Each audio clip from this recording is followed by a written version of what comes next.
So let's begin with background of Korean history. The Korean peninsula is surrounded by Japan and China.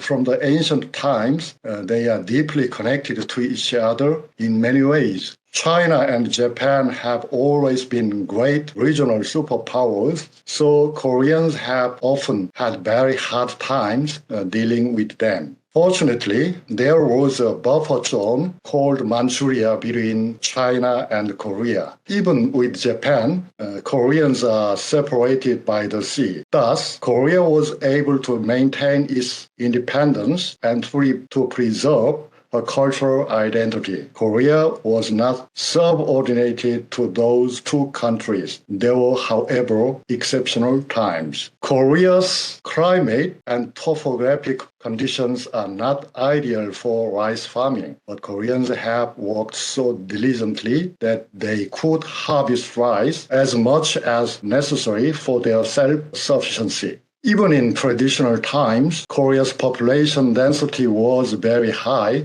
compared to other countries worldwide. This is not a gift brought by nature's blessings, but the result of their advanced agricultural techniques and knowledges. In Korea and Manchuria, Koreans had lived together with various ethnic groups. Over the past 2,000 years, Koreans have absorbed some of them one after the other. From a linguistic and cultural point of view, the Korean peninsula has been reconstructed as a single nation state since the 17th century. There are some regional differences, but no single minority ethnic group exists on the Korean peninsula. Korea is one of the most successful countries in the sense of historical and cultural integration. Now, characteristics of Korean history and culture in some words. In studying Korean history and culture for the last 50 years, I discovered the following 4 characteristics. This is my subjective opinion, but I hope that many of you will agree with me. First, it is a fact that Koreans excel accumulating knowledges in specific fields. For an example, back in the days when Buddhism was the state religion, they collected almost all of Buddhist scriptures, texts translated in classical Chinese. You are well aware that the Tripitaka Koreana, Palman대장경, compiled by Koreans during the Goryeo dynasty, it is regarded as the most important text when studying East Asian Buddhism. One more thing to add, Koreans intensively studied Neo-Confucianism and developed many theories about it. As a result, there are many books and documents on Confucian culture in Korea. The Annals of the Joseon Dynasty, 조선왕조실록, and the Diary of Sungjong, Sungjong 일기 are also as world record cultural heritages designated by UNESCO. Second, it is very impressive that Korea has a highly developed organizational culture. A variety of private organizations have founded there, especially since the 17th century. In rural society, ture or peasant organizations and ke or various private organizations were operated. Local literati established the Hyangyak or Confucian codes and organized lineage groups to manage various needs.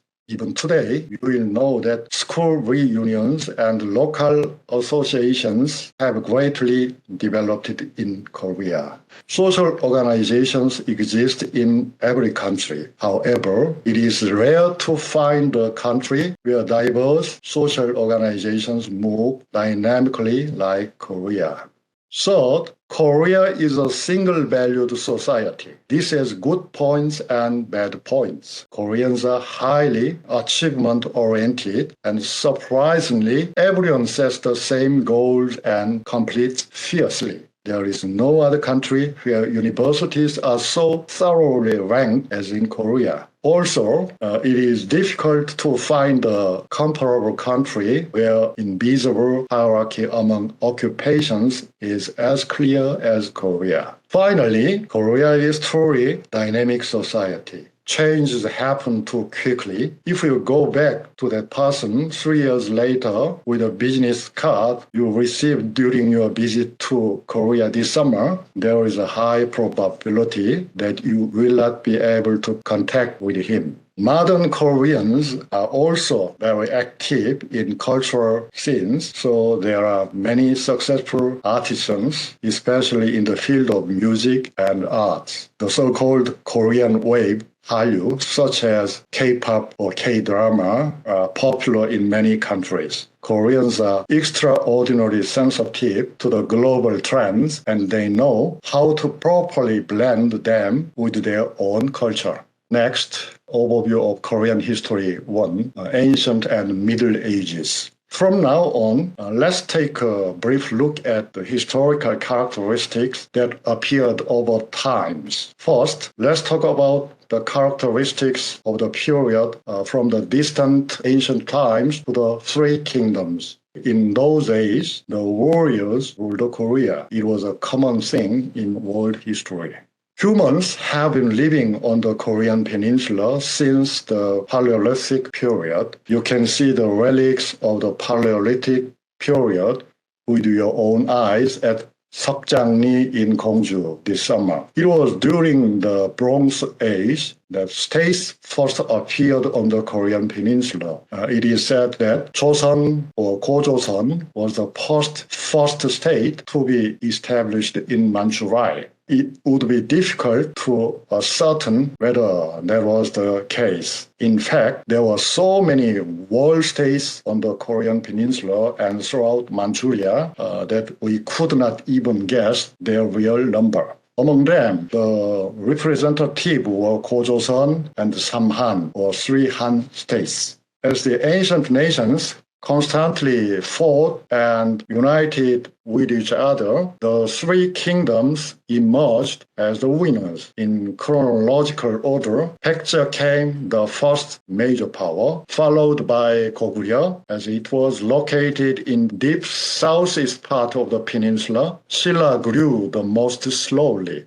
Kaya, of which territory was also on the remote southeast, was rich in iron resources and, on the contrary, suffered from checks and interferences from various countries at home and abroad.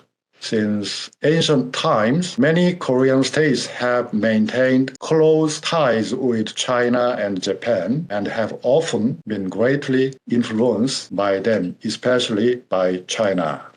This is Kaya, they are Three Kingdoms, united Silla and Parhe, the land of Buddhism. Goguryeo Kingdom in the north and Baekje, which occupied the plains in the west, received a lot of political and cultural stimulations due to its convenient transportation with China. However, Silla in the southeast was not like that.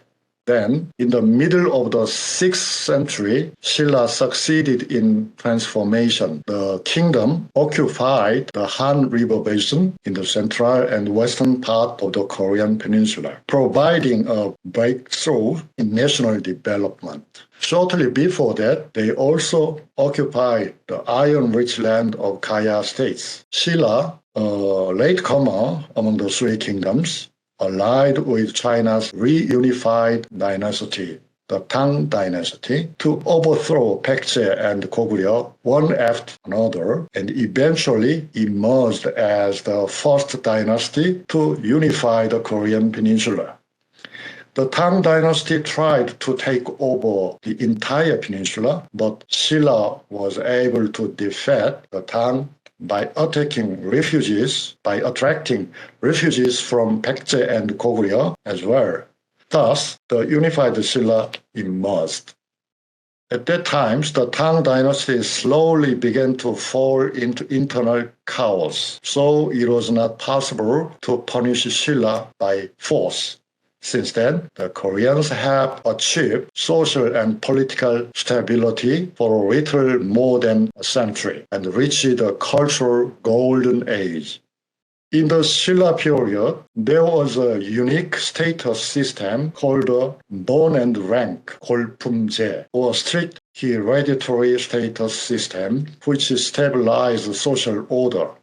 However, as time went on, the voices of lower noblemen, 6두품, 6두품, grew louder and louder, who were frustrated with their social disadvantage due to the system.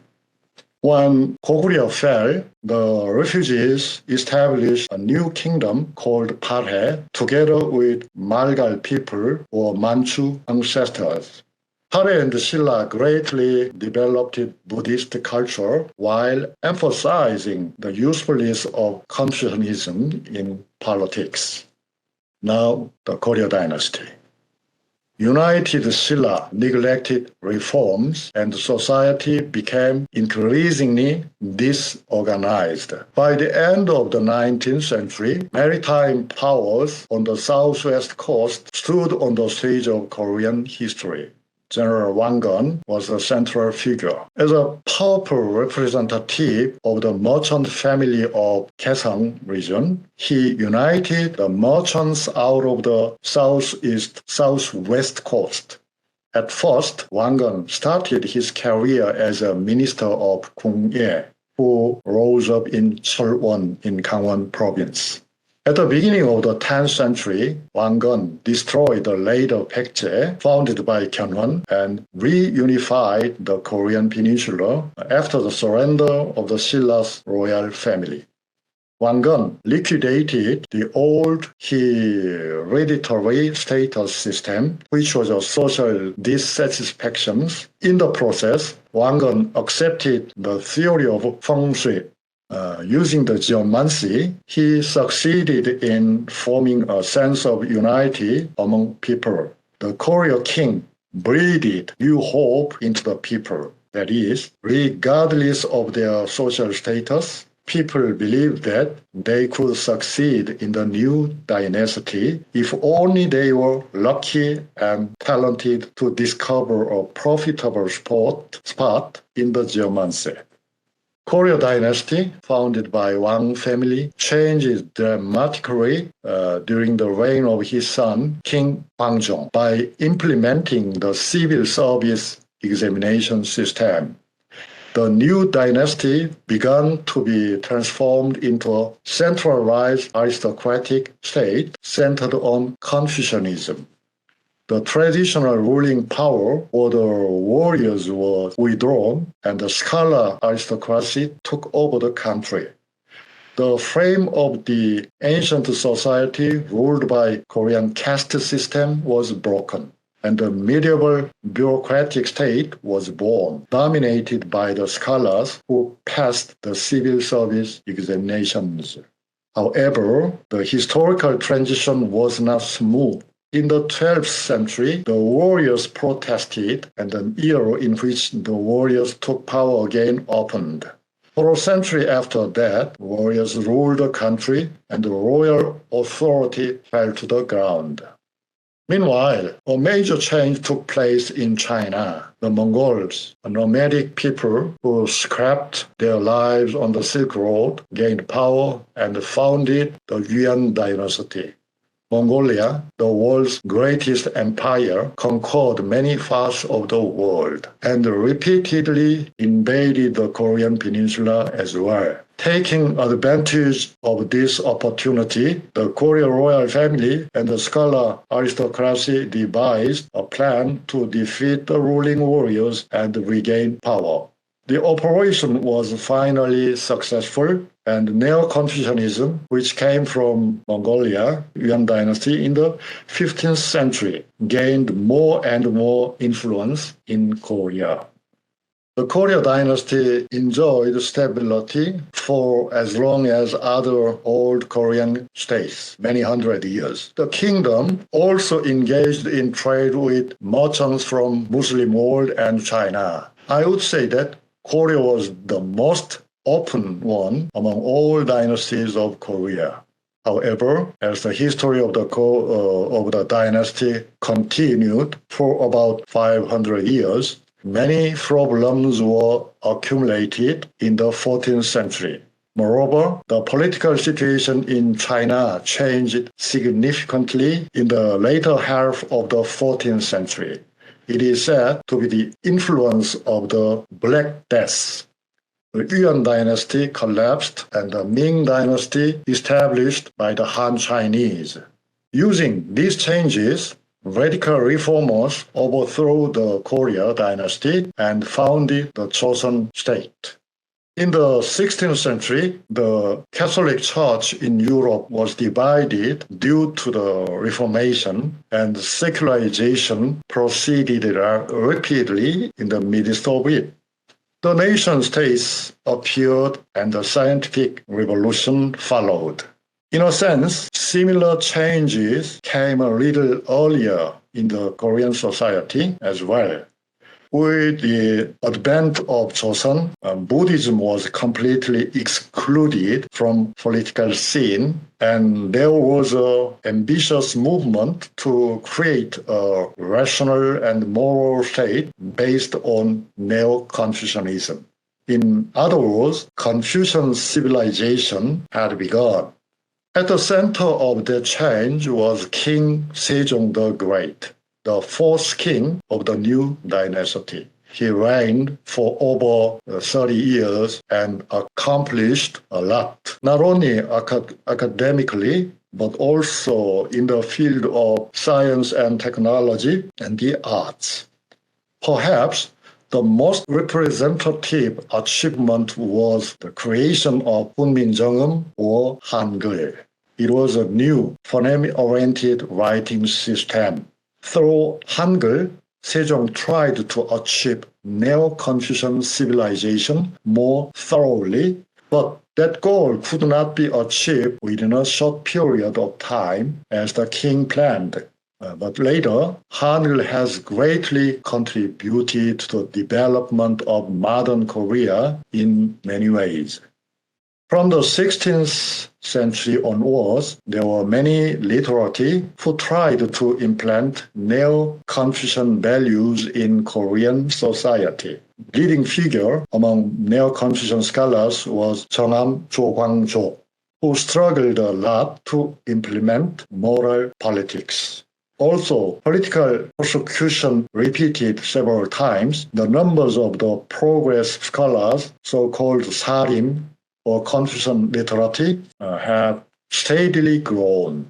In the mid-16th century, they became the mainstream of the Korean society. Since then, Korea has become a more typical Neo-Confucian state, China's Ming dynasty. At that time, a new political change took place in Japan as well. General Toyotomi Hideyoshi, who won a long-running war of unification, invaded the Korean peninsula with territorial ambition. Japan pushed Korea into a corner by using the Western advanced weapons, namely guns. The Ming dynasty sent reinforcement to help Joseon, but the situation did not improve much.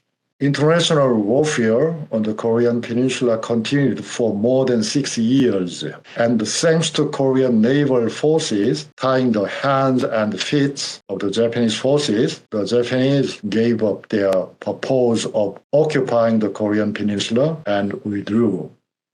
In the 17th century, the Little Ice Age came to the Earth's northern hemisphere, and its effect shook the international relationships once again. During the Hideyoshi invasions, the Manchus, who escaped from Chinese control, had a chance to increase their power and take over China in the long run.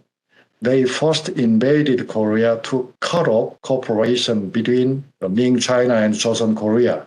After being invaded by foreign enemies one after another, Korean society fell into an extreme crisis. Koreans raised their cultural self-esteem by advocating small center for Confucian civilization. Songjong, which was a cultural strategy to escape the national crisis more efficiently.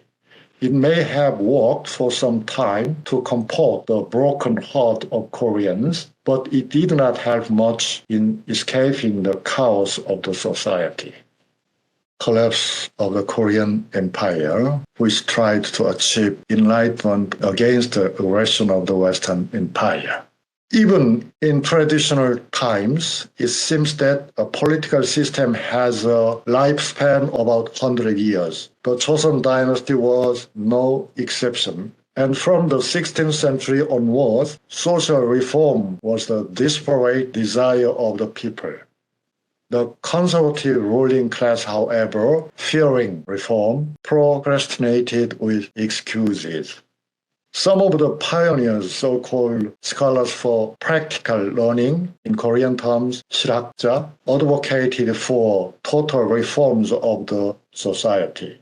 However, because they were far from political power, the reforms could not be initiated.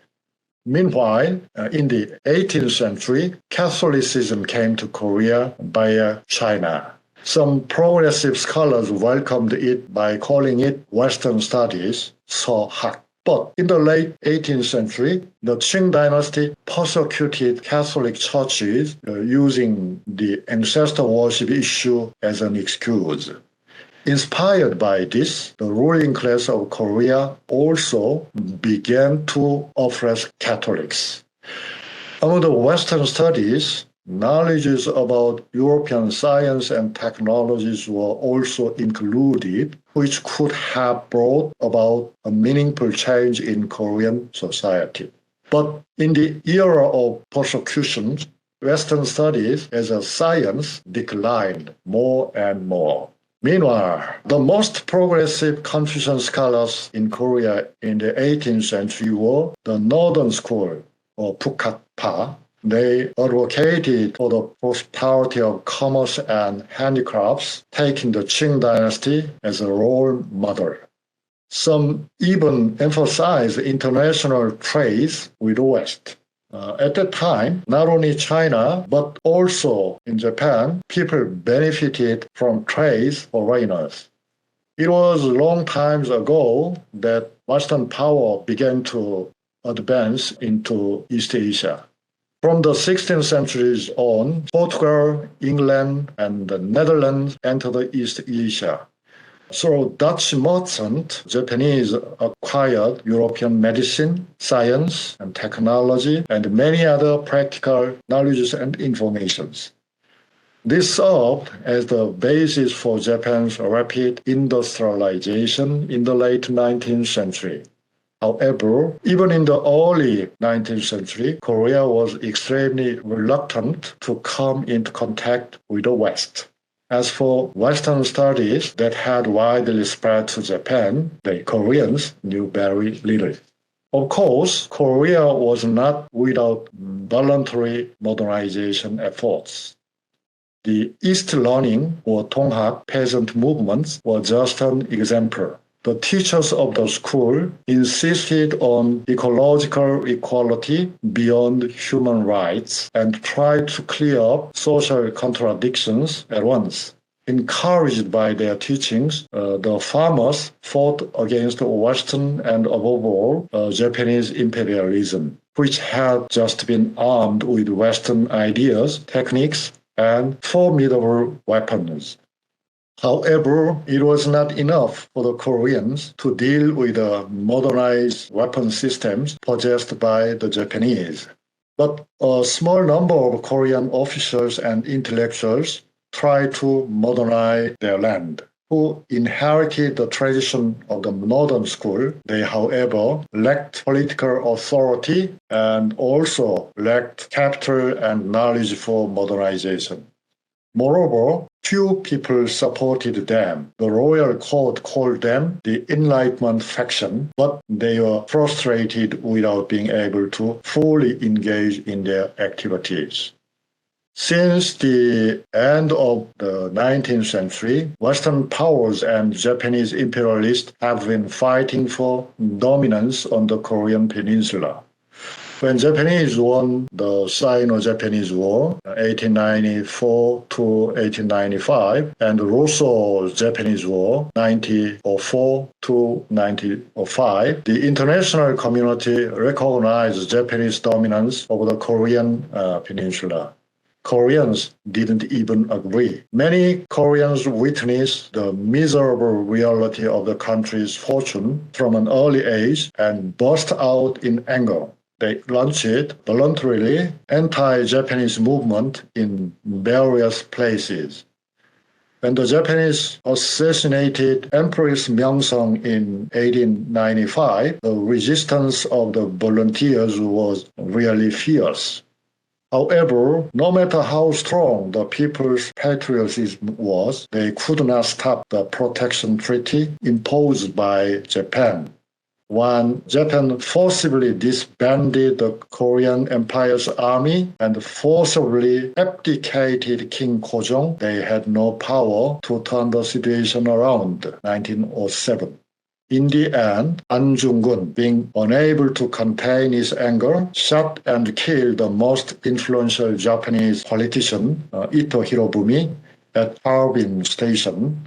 Japan used this as an excuse and pushed it for the forced annexion of Korea, 1910.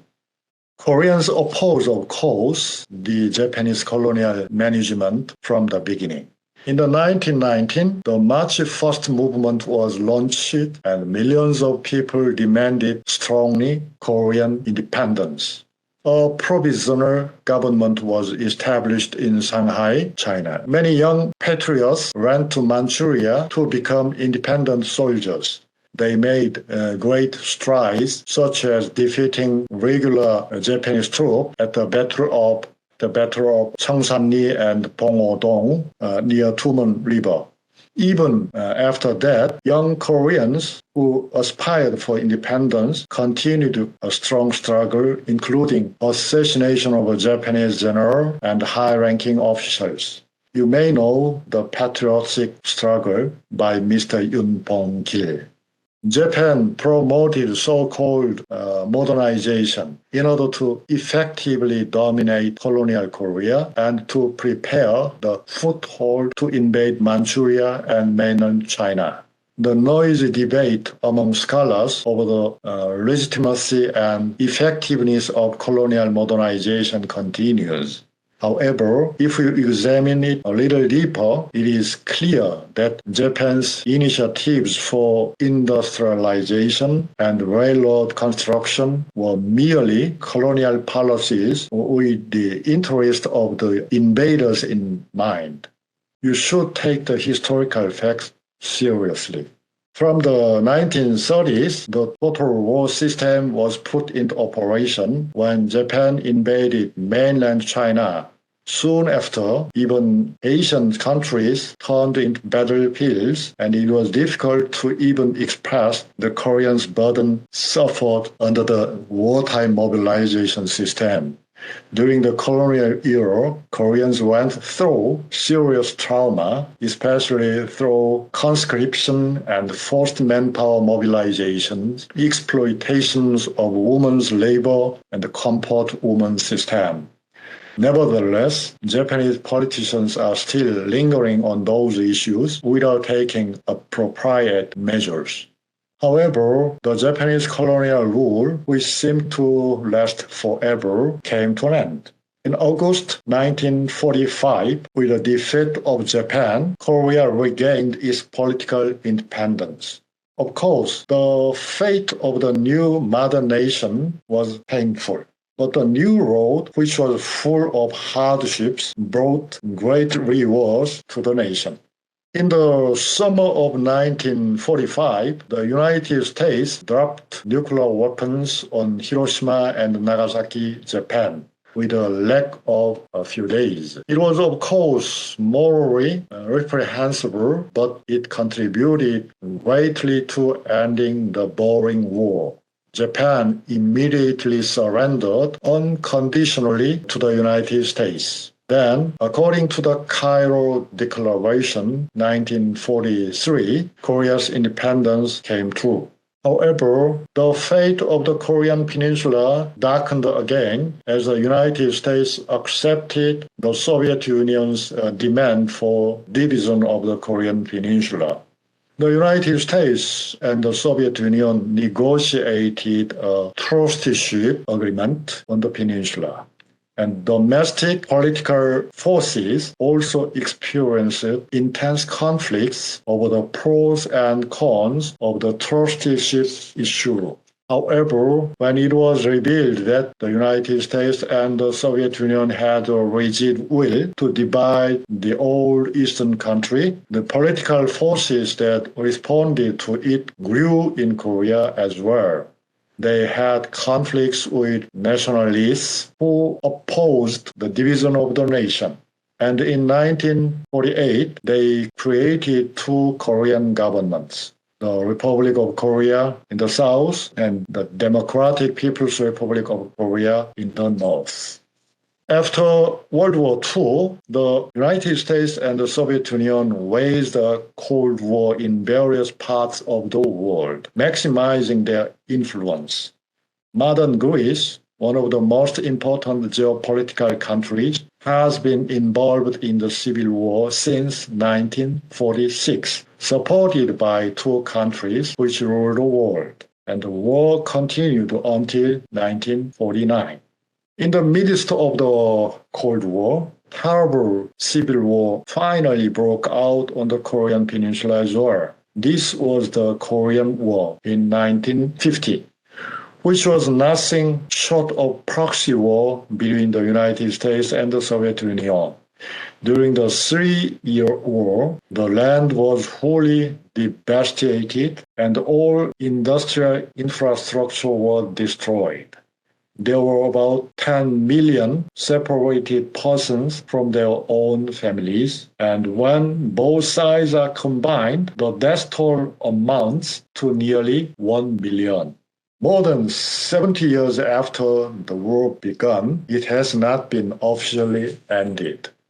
Since the new government had been through a long and terrifying war, there were no proper factory facilities anywhere in Korea. Millions of people emigrated from north to the south, while the national economy was hitting bottom, making it even more difficult to be barely living. South Korea is also politically immature, and the present Syngman Rhee's dictatorship has continued for over 10 years. Civil dissatisfaction grew year after year and exploded in the spring of 1960. It's because the Syngman Rhee's administration used various corruptive measures in the presidential election. The demonstration started as an expression of students' anxiety, turned into political turmoil, and the Syngman Rhee regime collapsed at the end. History calls this the April 19th Students' Revolution. In the same year, Syngman Rhee fled to the United States, and the Democratic Party came into power. At that time, Korea did not have the ability to become self-reliant, so it was only able to sustain its livelihood with a foreign aid, especially provided by the United States. As head of the cabinet, Prime Minister Chang Myon made considerable efforts to revive the national economy using 5-year economic plan as the main means, but failed to maintain the government and collapsed in the next year, 1961. General Park Chung-hee, who looked for opportunities to launch a coup over the years, finally launched a military coup. It was May the 16th, 1961. Not so long ago, the Kennedy administration in the United States, tired of supporting the Korean government, set up an economic planning group with a special mission. They formulated a long-term plan for Korea's economic revival. Their economic development plan was to make Korea an export-led industrial country. The U.S. government treatment threatened and appeased the Korean general, and the Korean modernization centered on light industry began eventually. The Park, former officer in the Japanese Kwantung Army, witnessed firsthand the economic plan implemented by the Japanese military in Manchuria. He took the Kwantung Army's experience as example, so he intensively nurtured the heavy and chemical industry and bred chaebol or Korean conglomerates to bring them under the rule of power.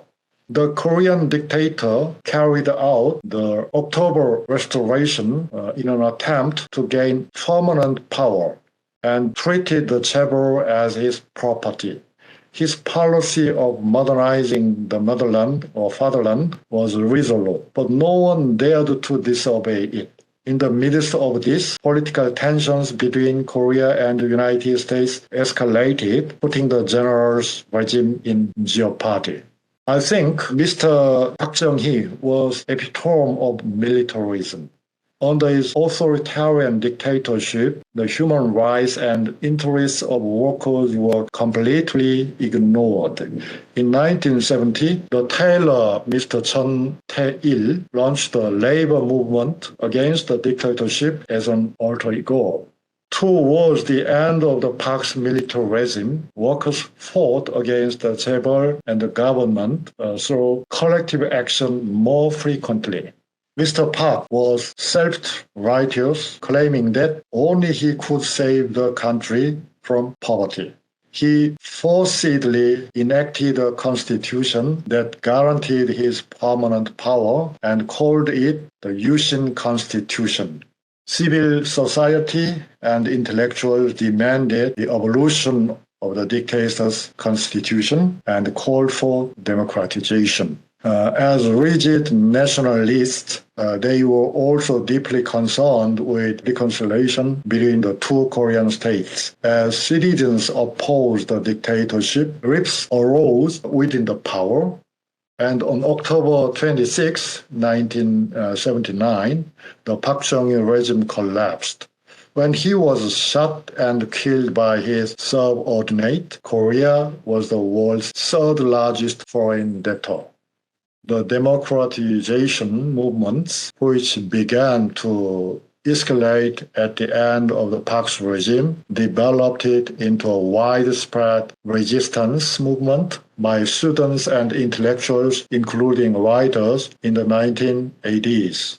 However, General Chun Doo-hwan, who had grown steadily as a political soldier, turned away from the public opinion and took power by launching a coup, December the 12th, 1979.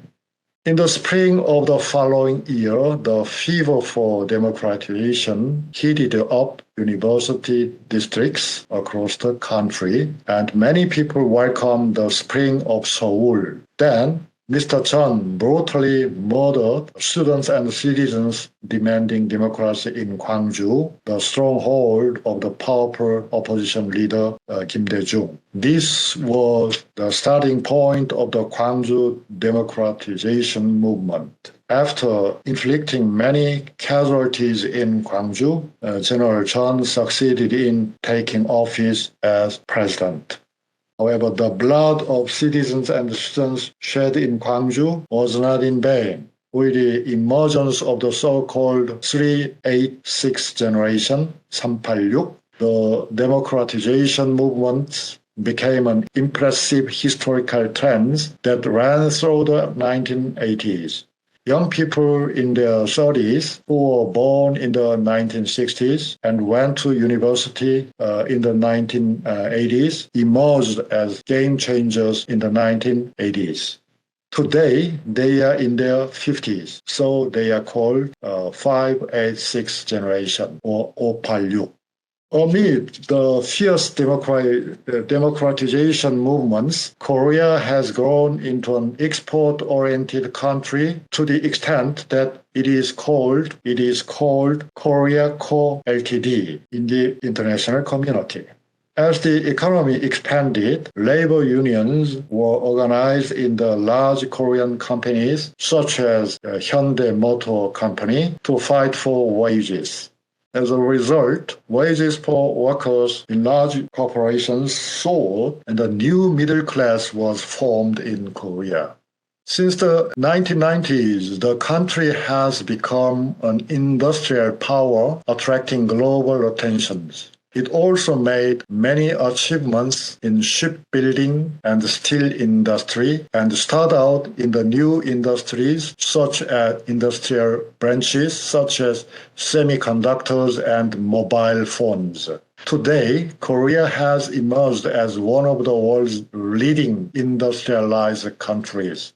The IMF crisis came briefly in the middle, but the national economy recovered rapidly. Of course, it is true that the number of non-regular workers has increased significantly since then, and the job market has become very unstable. At the beginning of the 21st century, President Kim Dae-jung of the South and the Chairman Kim Jong-il from the North held an inter-Korean summit, which is the aspiration of the citizens of North and South Korea, and opened a new path toward independent and peaceful reunification. The road to peaceful unification was laid again by President Roh Moo-hyun, but now it is in a status of lull. But I have no doubt that at any time the road will open again. Modern Korea is considered one of the rare examples in the world history to make economic leaps and to achieve political reforms in the several decades. It is similar to neighboring Taiwan in many ways, but many experts stress that Korea is definitely superior to other countries. By the way, from the end of the 20th century, the so-called Korean wave started to blow. Korean artists in various performing arts, drama, and film are really popular worldwide. Maybe it's because you too started to pay attention to Korea through the Korean waves. The cultural achievement of modern Korea, based on the tradition of original performing arts, such as pansori and nongak music or songs of Korean shamans, will captivate the hearts of the world for a long time to come. Summary and prospects. Looking back toward the end of the 19th century, Korea was facing the worst hardship in her history. However, it would be nice to see that the country overcame it in a century and reclaimed the historical place that it originally occupied. Outstanding American scholar Bruce Cummings once said that Korea is like a phoenix. In its long history, Korea has had the experience of creating its own unique culture through the fusion of various foreign cultures. As a result, it is presumed that today it has been well received by people around the world, economically, politically, and culturally. However, if you look at the history of Korea, you will discover the one problem. The country's old tradition of the civil service examinations are really ambivalent. There are advantages achieved by immersion in the examination systems, but I think that they impose too much stress on each citizen. When will Korean people be able to get out of trial hell on their own? Also, when will reconciliation and cooperation between the two Korean states be established? The inter-Korean issues are also a major obstacle that threaten the future of Korea. But it is expected that the improvement will be difficult. It's unfortunate. Thank you for listening to my lecture for a long time. This summer, you will come to Korea and visit several historic sites. This is a great opportunity to deeply experience Korean culture. Four cities you visit this time are important stages of Korean history from the distant Paleolithic to the late 20th centuries. On the first and second days, you will encounter ancient relics and cultural heritages in Kongju city. Please pay attention to the relics of the Paleolithic and Three Kingdoms period, especially of the Paekche dynasty. On the second and third days, relics and memorials of the modern period are explored in Kongju, Daejeon, and Kunsan. You will also look at the traces of the Tongak peasant movement that took place at the end of the 19th century and look at the remains of the Machi, the first movement in 1919. On the fourth and fifth days, you will be Taejån and the nearby city of Sungjong to find historical sites of the modern times, and you will feel the wounds of the Korean War. Tragedy of modern Korean history could be vividly revived in your mind.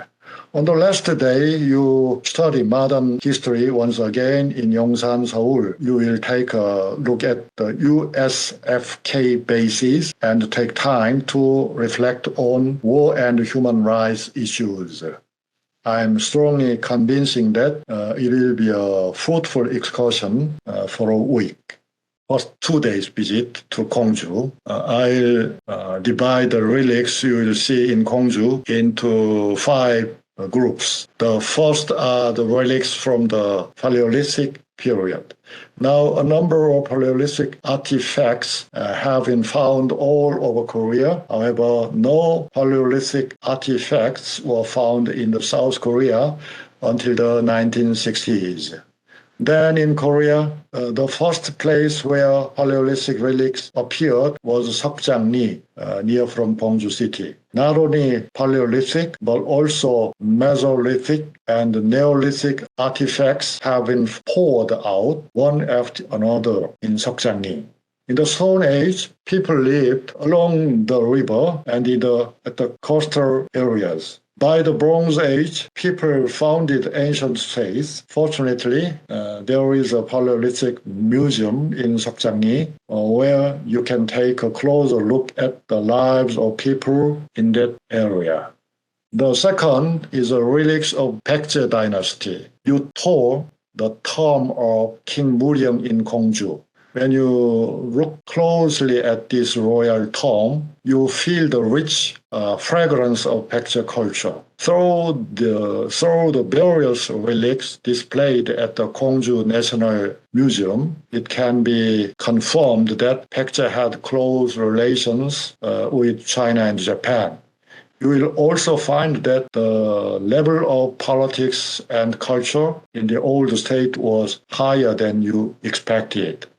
Third, you will be given the opportunity to experience the traditional society and culture of the Joseon dynasty in Kongju. Also, you visit Kongju traditional village and see the life of the people of the Joseon dynasty and fully taste the arts and entertainment of Joseon period at the Kongju Folk Theater Museum.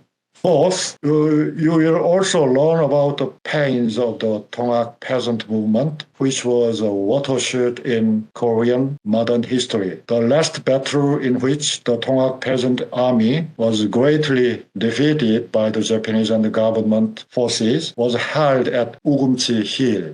At the beginning of the 20th century, the first church was built in Kongju. You also visit there. Since the first quarter of the 20th century, the Christian church has been a major player in the transformation of Korean society. If you look around the Christian museum attached to the first church, you will nod your head.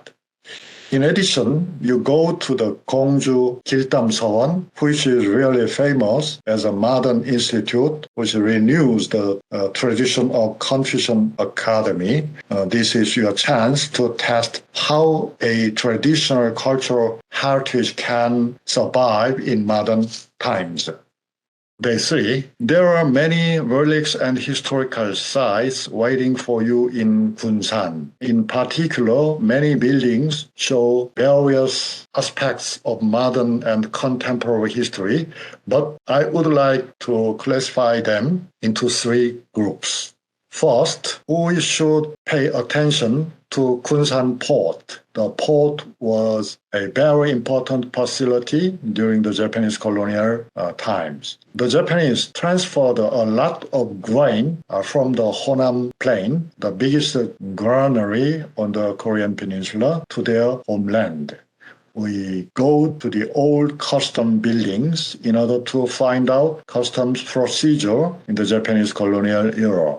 Of course, it is an interesting experience to visit the 100-year-old buildings. We also tour the Hirose House residence. During the Japanese colonial period, there were many Japanese landlords in Jeollabuk-do province. The most famous Japanese landlord was Hirose. His mansion is still preserved in its original form in Kunsan. By the way, there is a place that comprehensively exhibits the everyday life of the people in Kunsan during the Japanese colonial rule. Kunsan Modern History Museum. There we can go back to the 100 years ago. Second, as Kunsan developed it into a modern city during the Japanese colonial period, it was also the space where Korean people strongly resisted against the Japanese. In particular, the Kunsan Protest Hall brings back memories of the March the 5th, 1999. March the 1st Independence Hall also demonstrate a national independence movement in Kunsan. This movement was first took place south of the Han River in Kunsan. The 100th anniversary hall, centuries anniversary hall of the March, the first movement, is also a historical exhibition space that makes you feel the heat of the independence movement. Third, we also witnessed the scars of the Korean War in the city. Kunsan Haemangul Tunnel is that site. It is now nationally registered cultural property. The tunnel was built in 1926 during the Japanese occupation in order to transport fresh seafoods directly from Kunsan Port to the downtown. The tunnel was dug under the mountain. During the Korean War, the People's Army command post was located inside the tunnel to fight ROK and UN forces. Even today, bullet marks remain in the tunnels, silently testifying to the pains of the war. The 4th day and 5th day, exploring Daejeon and Taejån. We head to Daejeon and Taejån city. The historical site we'll visit there are classified into 3 scenes. First, it shows the traditional Korean life. The second is the historic sites that symbolize the sufferings of modern and contemporary history. Third, we also witness the dynamic changes in the modern history that have occurred over the past few decades in Korea. First, the space where you can get a glimpse of traditional life. The ceramic art village in Gyeongsan Mountain is one of them. We also immerse ourselves in the beauty of Buddhist culture while doing a temple stay at Kapsa Temple. Second, we witness the scene of pain from modern and contemporary history. We go to Gollyeonggol Valley and take a closer look at the scene of the massacre or genocide of the Korean War. On the top of this, we visit the old Daejeon prison. It was a place where many independence fighters, including Mr. An Chang-ho, suffered in colonial period. During the Korean War, many civilians were massacred there. It is also the place where the late well-known modern composer Yoon Il-sung who spent the rest of his time in Berlin, was sent to the prison. At the same time, the Taejån Modern and Contemporary Exhibition Hall is really impressive, so you can see how Korea's modern and contemporary history unfolded at a glance. Third, we inspect the KDI Graduate School of International Policy in Sejong City. Modern Korea is one of the most advanced countries in terms of politics, economics, and culture. The institution we'll inspect is one of the major facilities that led the development of modern Korea. The last day, returning to Seoul, it will be time to end our visit to Korean society. The two special facilities welcome us in Yongsan. One is Yongsan U.S. Army Base, officers' quarters. As it turns out, the Qing Army has been stationed in Yongsan since 1882. They stayed in Korea more than 10 years and interfered in the internal affairs. Then after Japan's imperialists occupied Korea, their troops were stationed in Yongsan to oppress Koreans. After liberation in 1945, the U.S. military re-established a nest there. Based on the agreement between the U.S. and the Korean government, U.S. troops will be moved to Pyeongtaek, my city in Gyeonggi-do. There are still about 30,000 American soldiers in Korea. After all, your country also holds some U.S. bases, I guess.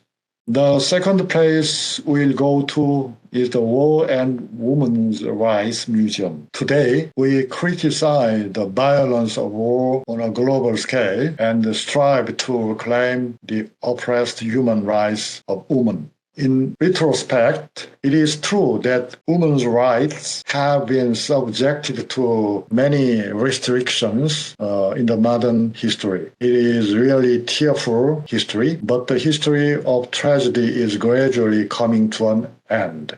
It is a dream of all of us to live in the world in which gender equality is fully realized and war is gone. It is really important that you visit some historical sites. Historical events and characters belong to the past. Therefore, it is difficult to feel history unless you visit the place where it happened.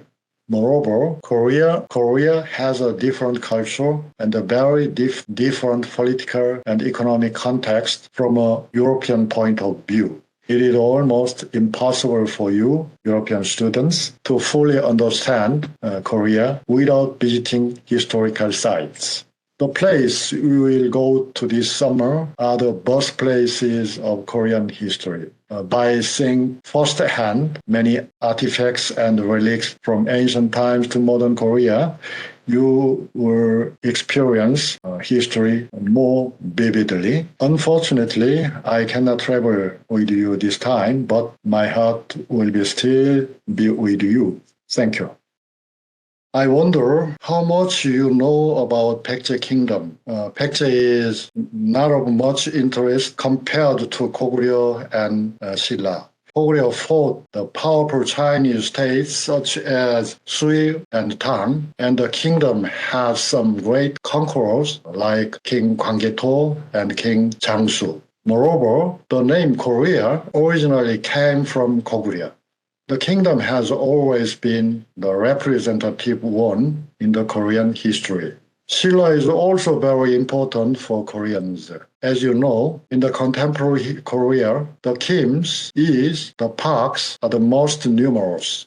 Their ancestors were kings of Silla, which even unified the three kingdoms and laid the foundation for the Korean people and Korean state. So, what is about Paekche? Is that history important to us? I think that we may be interested in the Paekche's history because of the following three reasons. First, the kingdom left a lot of beautiful and sophisticated cultural heritages. The gilt bronze incense burner from the dynasties Goguryeo, and look at the three Buddhas carved in rocks in Seosan County. So charming is Paekche's gentle smile. Also, if you take a look around the stone pagoda of Milksa Temple in Iksan County, you will be mesmerized by the craftsmanship of Paekche. Their craftsmen manipulated rock materials very freely. Second, Paekche also played an important role in the relations with ancient Japan.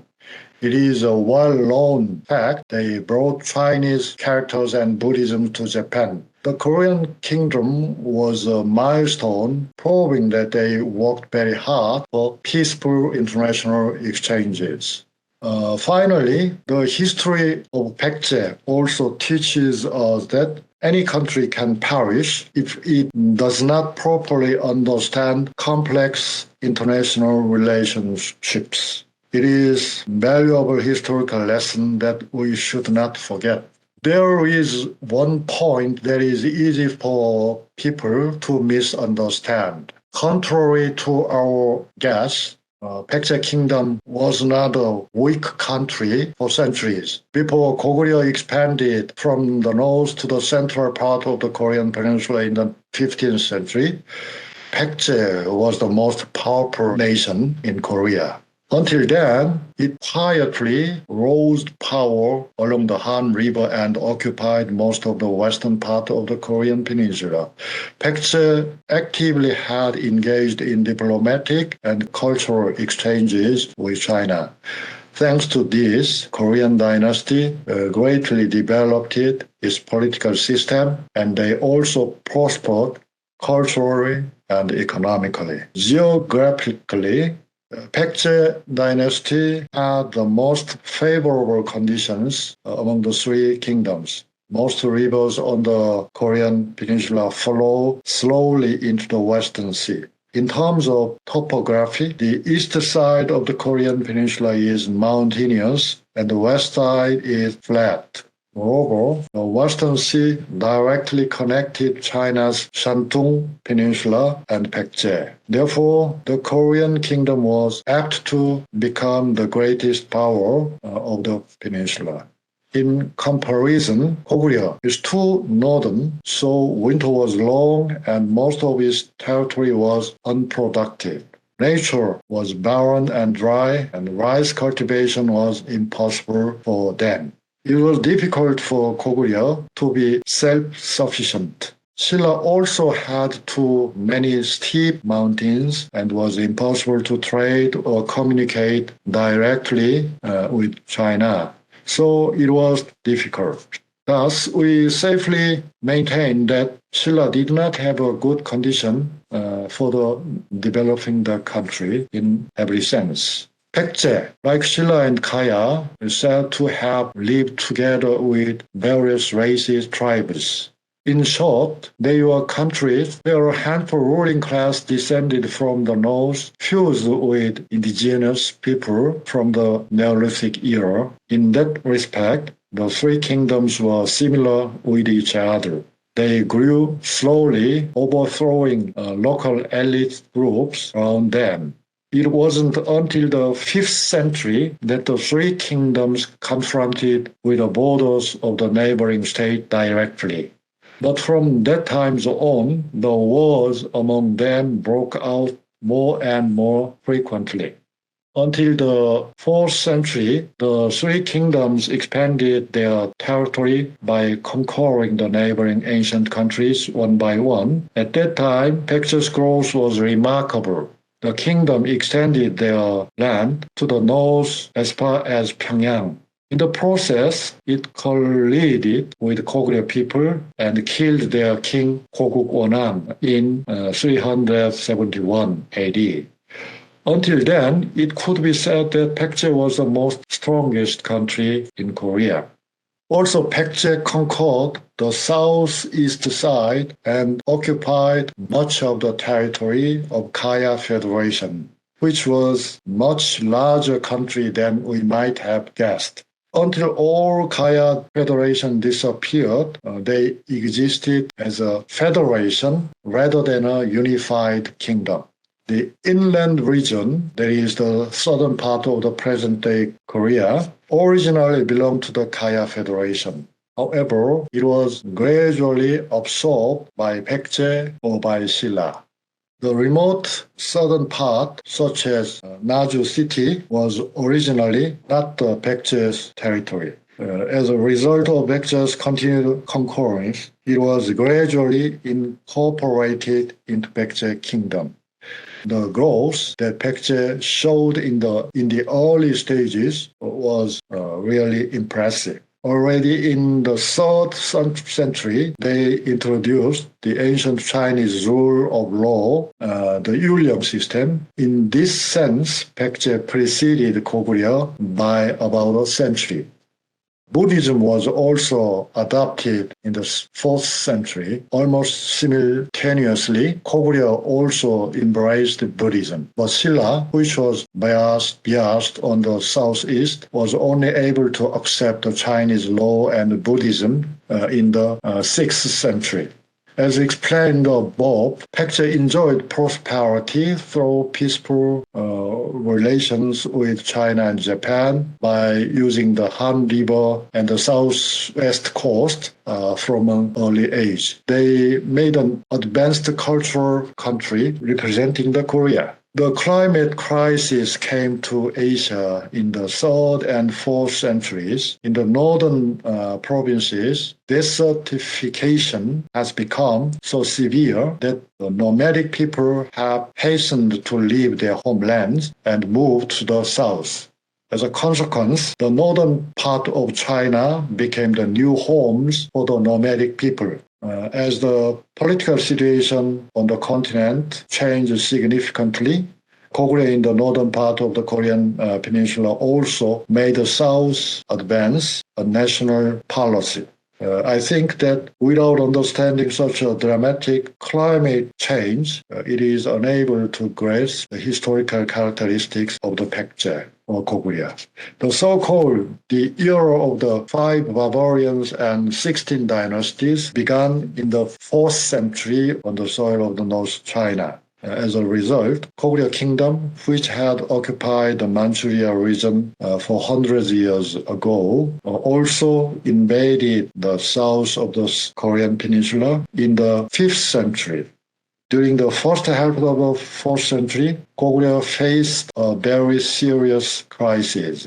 It was difficult for them to even maintain the dynasty because of the successive invasions of the Sunbi tribe. In 342, Goguryeo lost its capital to the Sunbi. At that time, 50,000 Goguryeo people suffered really great hardship, including being taken captive. It was King Sosurim who brought vitality to Goguryeo. Just before that, the country was on the verge of collapse. The king overhauled the country's political system and laws and established the educational system to nurture many talented people. King Sosurim's nephew was the famous King Gwanggaeto. The stele of the great king still remains in Manchuria. The thorough reading of the stone inscription gives us vivid information about the king's lifelong conquests. The prominent monarch took Pyongyang from Baekje and continued the military march even to the Han River region, which was ruled by Baekje.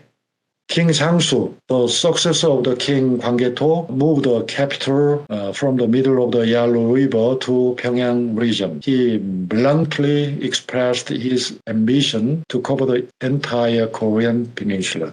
The cavalry, the main force of the king, easily defeated the troops of Baekje. Thus, Paekche abandoned the Han River basin, which had been protected for about 40 years, and retreated far into the mountainous Kongju region to the south. It was in 475. The reason Paekche chose the Kongju as its new capital that they were afraid of Goguryeo might cavalry. After moving south to Kongju, Paekche tried to expand its power further to the south of the Korean peninsula. In addition, the country's alliance with Japan was even more strengthened. In order to defend against Korea's attack, Paekche desperately needed strong cooperation with foreign countries. It is, however, not easy to judge the exact nature of the relationship between Japan and Paekche. It is notable that Korean historians tend to exaggerate the cultural influence of Paekche on Japan. On the other hand, Japanese historians often argue that their homeland ruled Paekche at that time. It is still very difficult to objectively grasp the relationship between two countries. By the way, I think that both countries existed as a kind of the dual kingdom. Probably you know about King Muryang of Baekje. There is a Japanese historical record that the Korean king was born in Japan and grew in Japan before he got the crown. I don't know if that story was true, but it is no doubt that many princes of Baekje, including King Muryang, spent their youth in Japan, in a foreign land. Also, it is interesting to hear about the elaborate sword from Baekje called the sword with 7 branches, or 칠지도, which symbolizes the closeness of Korea-Japan relations. It is really interesting to us to see that historians both Korea and Japan offer fully different interpretations about the sword. While the Japanese claim that Baekje gave the sword to the Japanese emperor as a tribute, the Korean side says that it was a royal gift to the Japanese emperor. It is hard for us to determine which interpretation is consistent with the historical facts. From my point of view, rather than saying that one of the two countries, Japan and Baekje, was ruled by the other, it seemed that Baekje and Japan joined together to form a political federation. Japan was mightier in military power, but Baekje was far superior culturally. The two states were able to pursue their own interests in terms of politics and diplomacy through the solid unity. In particular, Baekje was able to escape from another country's aggression by means of borrowing Japanese power. As the confrontation with Goguryeo subsided a little, the royal power was strengthened in Baekje, and Buddhist culture also entered into the period of prosperity. In particular, King Sung, the successor of King Muryang, moved his capital from Kongju to Sabi Fortress. It is Puyo in 538, and gave endeavor to revitalize his country. Silla Kingdom, which was growing later than others, tried to escape from the pressure of the powerful Goguryeo. Baekje entered into an alliance with Silla to retake the Han River basin, which had been lost by Goguryeo in the past. When Goguryeo first invaded Baekje in the first half of the 5th century, Silla cooperated with Goguryeo to escape from the threat of Baekje. However, as Goguryeo power grew stronger, Silla felt a sense of crisis and formed an alliance with Baekje. In the 6th century, Silla decided to establish diplomatic and economic relations with China for their own national interest. To this end, Silla came to the idea of occupying the Han River basin above all else. Hence, they joined forces with Baekje. Now, Goguryeo was on the defensive. In the middle of the 6th century, King Sung of Baekje unified with King Jinung of Silla and defeated Goguryeo. After that, King Jinung of Silla broke the alliance with Baekje and occupied the Han River basin. The king once greatly expanded his territory to parts of Hamgyong province. The monuments erected by King Jinung to commemorate the pioneering of the territory still remain in many places, including Kunsan, 555 in Seoul, and Changneung in the south, 561. In a word, the alliance between Baekje and Silla was broken by the betrayal of Silla. Silla Kingdom, which occupied Kaya and even occupied the Han River Basin, expanded day by day. At that time, Goguryeo became increasingly exhausted as it was embroiled in a series of wars with China. After securing a sea route to China, King Jinung established diplomatic and trade relations with various Chinese countries, such as relations between the Liang Kingdom and Baekje and Nanjing became frequent. Silla's national fortune was on the rise. Paekche, which witnessed such a national growth of Silla, carried out diplomatic activities even more strongly. They too tried to enhance their national prestige by exchanging with foreign countries. However, the leadership of the Korean peninsula gradually shifted to Silla. King Jinung, who revived Silla, also embarked on internal reform, reorganizing the central administrative organs and reforming the military troops. Silla had a centralized system with a king as its apex. At that time, the three countries tried to get ideological support for their strengthening of centralized system by means of Buddhism. For example, King Song of Baekje built Milksa Temple in Iksan and propagated it in such a way that he would bring the world of Maitreya into the future. King Jinung of Silla also built Hwangyongsa Temple in Kongju and strengthened the power of king. As if competing with King Jinung, King Song of Baekje also spurred internal affairs reform. The king reorganized the central and local governments and divided officials into 16 hierarchical ranks. In addition, the capital of Paekche was composed of 5 parts, and provinces were organized into 5 districts. Several military divisions were redeployed. At the end, Paekche was reborn as a centralized state governed by the monarch, away from the aristocratic assembly.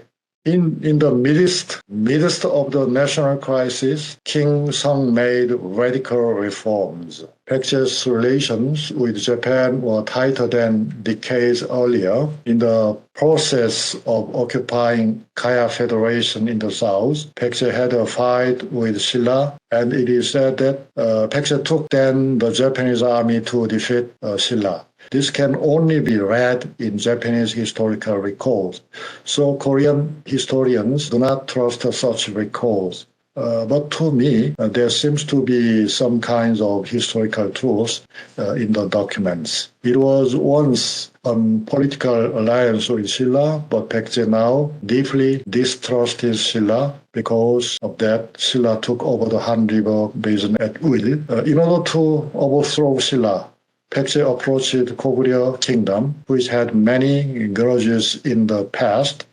Later, Goguryeo also became close with Japan, an ally of Paekche. Silla fell into diplomatic isolation on the peninsula. To get out of such an unhappy state, Silla tried to make alliance with Chinese reunified dynasties, the Sui and Tang states. As a consequence, Paekche became hostile to the Tang and Silla dynasties. The last monarch of Paekche, that is King Uja, firmly believed that expansion of the Tang dynasty would also pose a great threat to the Korean peninsula, and that Goguryeo could protect Paekche from the future Chinese invasion. At that time, a coup took place in Goguryeo, and Yeonge Somun, hawkish man, came to power and did not avoid armed conflicts with the Tang. King Uja was excited at the thought of isolating Silla by allying with Goguryeo.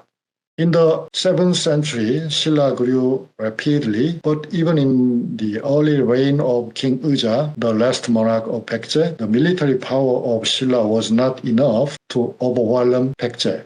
Let's see the evidence. In 642, King Uja led an army and attacked about 40 castles in Silla and captured them all. Also, they took Taejån fortress, the southwestern gateway of Silla, and put Silla into a crisis. King Uja was a person with deep understanding Confucian culture that the Chinese called him filial piety of Korea. Based on Confucianism, he pushed the centralization policy far more strongly than other kings before him. However, this provoked strong opposition from the nobility who ruled the province capitals and the counties. As a result, it seemed to have weakened the loyalty to the monarch. At the same time, the Prince Kim Chun-chu of Silla formed an alliance with the Tang Emperor and pursued a plan to overthrow rival countries in turn.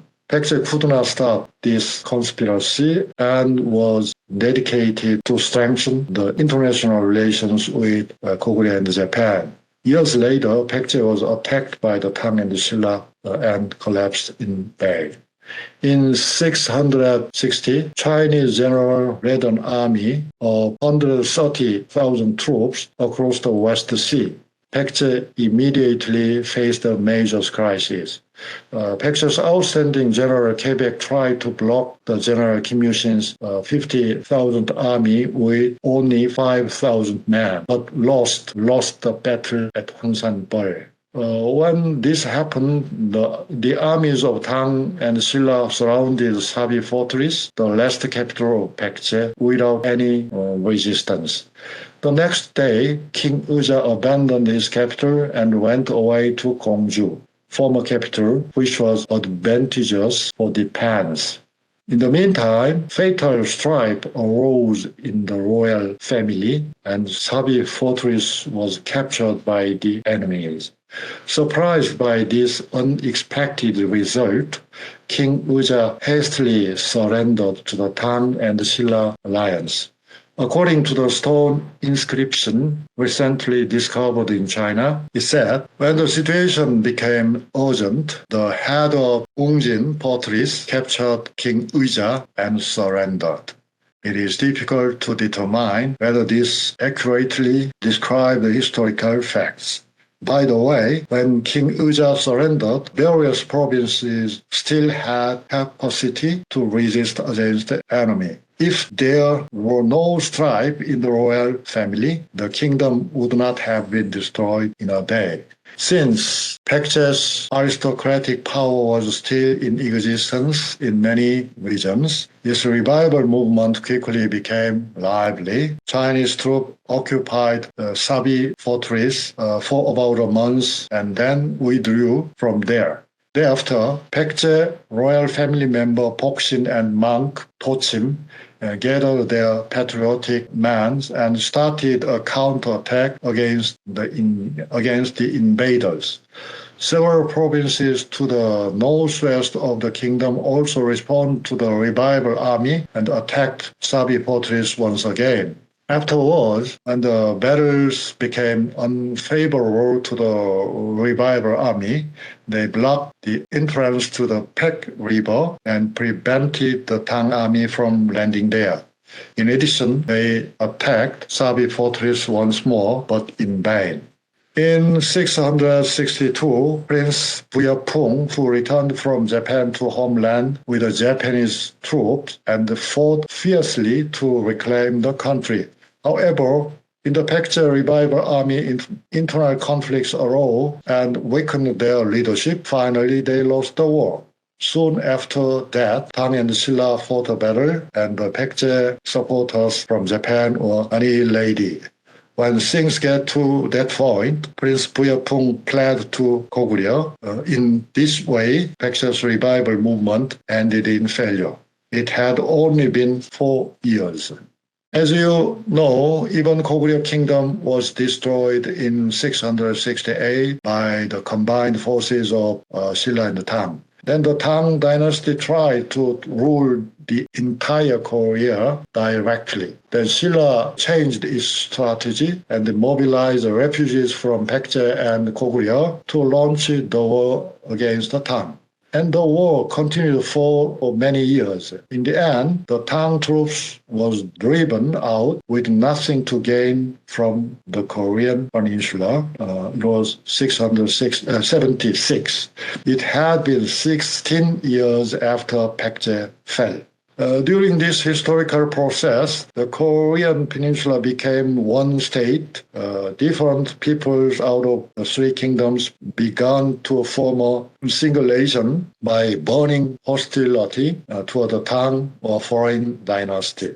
In the modern Korea, some people morally criticize that Shila's unification was wrong. The main reason for the critique is that they waged wars among Koreans by borrowing foreign powers. However, did the concept of modern nation existed on the Korean peninsula in that time? The three countries were completely independent countries, and they cooperated with any other countries for their own political interest. It does not make sense to criticize the unification of Silla with a modern national concept.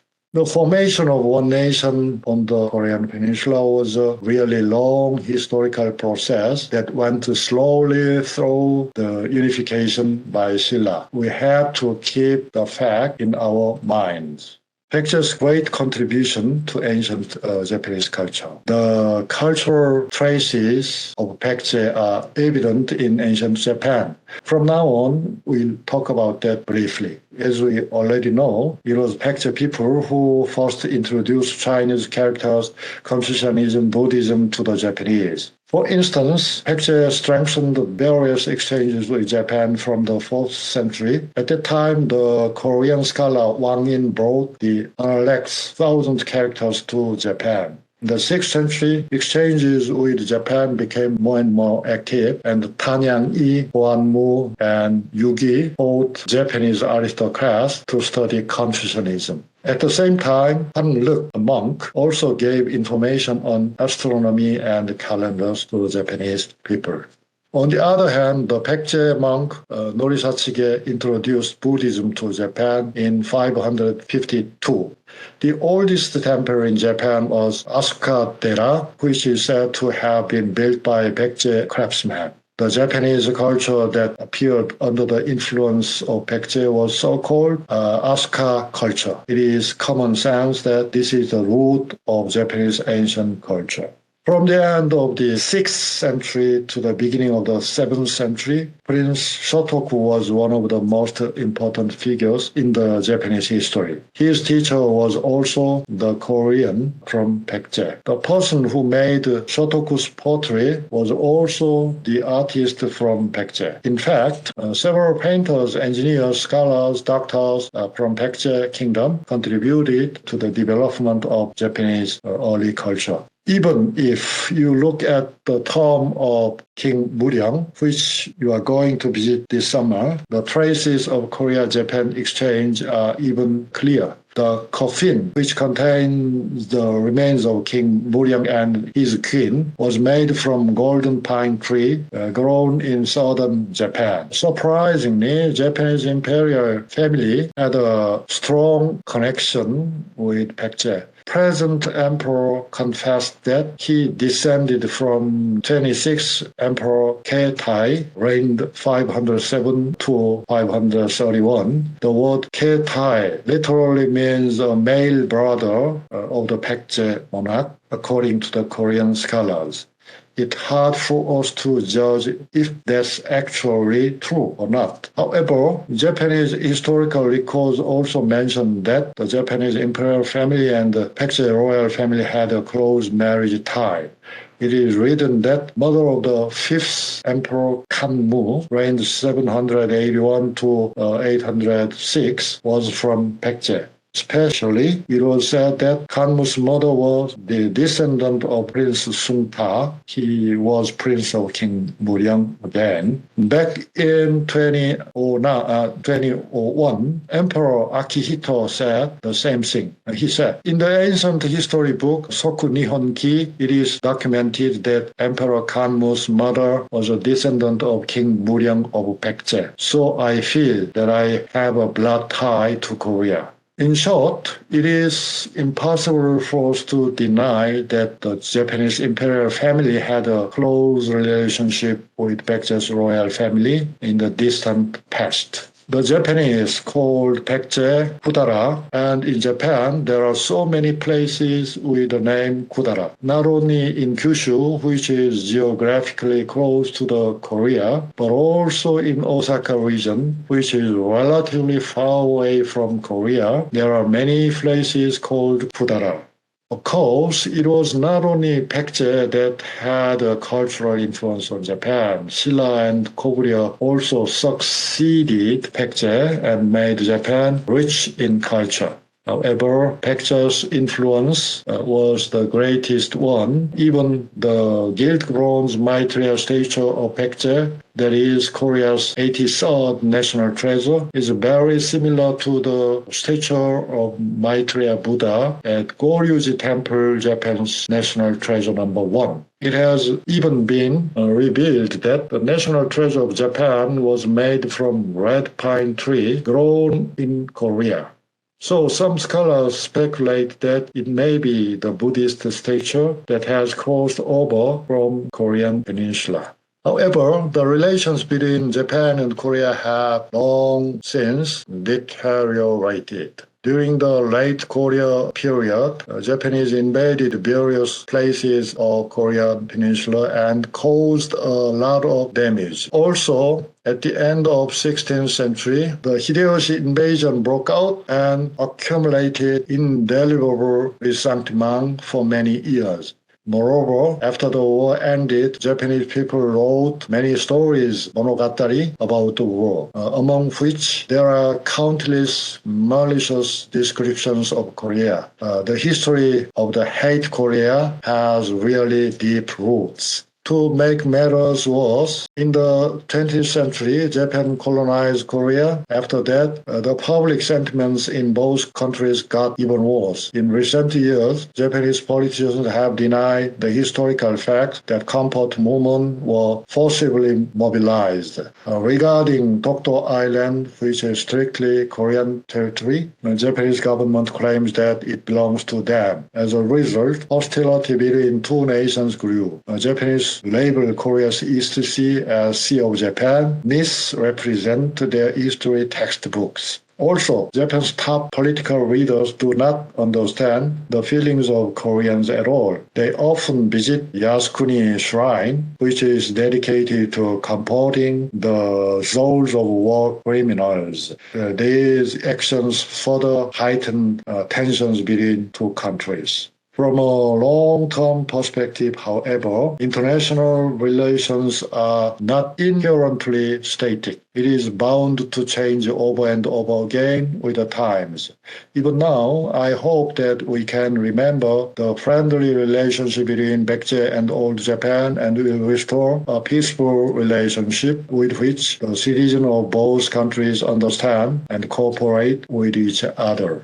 Until now, I briefly explained the history of Baekje. In the process, the following three thoughts came to mind. First, the old Korean state developed it economically and culturally, but its military power was too weak to handle the armed forces of Korea alone. Transcending time and space, I think that the future of any country will be in jeopardy if its defense capabilities are weak. Even European countries these days are too weak to deal with Russia's military threat. I know that many European countries are reflecting on whether NATO's military are too weak or not.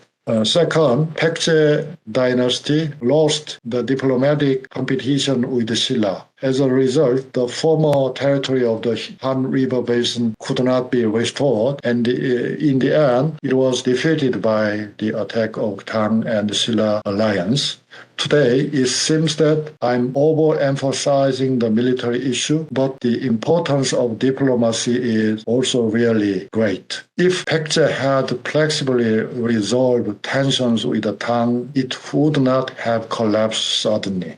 sad souls never leave. So, despite the misfortune, Paekche is still evaluated as a country that left a lot of beautiful cultural heritages. The artistic fragrance of the kingdom, which still remains on the Korean peninsula and in Japan, will shine forever in the future. Thank you so very much.